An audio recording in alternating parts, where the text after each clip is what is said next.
এদিন আমাদের যাত্রা শুরু হয়েছিল কলকাতার উদ্দেশ্যে। উদ্দেশ্য ছিল শুধুই খাওয়া দাওয়া। মেট্রো ধরে স্প্ল্যানেডে নেমে প্রথমে আমরা চলে গেলাম অনাদির প্রসিদ্ধ মোগলাই পরোটার দোকানে। সেখানে আমরা খেলাম মোগলাই পরোটা আর মাটন কষা। তারপর আমরা চলে গেলাম জেমস সিকি সরণিতে, যেটাকে ডেকার্স লেন বললে আরও ভালোভাবে চেনা যায়।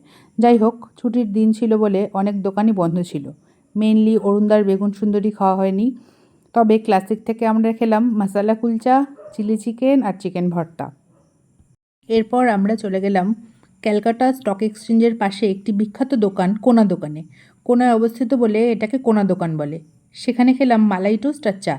এই চা যে না ট্রাই করেছে সে জানতেই পারবে না চায়ের যেরকম অমৃতের মতো স্বাদ হয়। এই যে এখানে দেখা যাচ্ছে the famous Calcutta stock exchange. উফ, কি সুন্দরের রঙটা!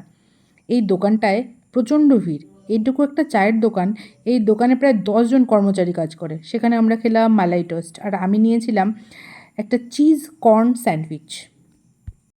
চায়ের কথা আর কী বলবো, অসাধারণ বললেও কম বলা হবে।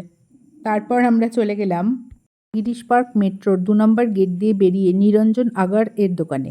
সেখানে খেলাম একটা ফিশ ফ্রাই, বাট এখানকার লিভার কারিটা আমরা মিস করে গেছি। সেটা ভীষণ ফেমাস, বাট সেদিন আমাদের জন্য অ্যাভেলেবেল ছিল না। তারপর আমরা টুকটাক ছবি তুললাম, কিছু ভিডিও নিলাম, তারপর বাড়ির পথে পা বাড়ালাম।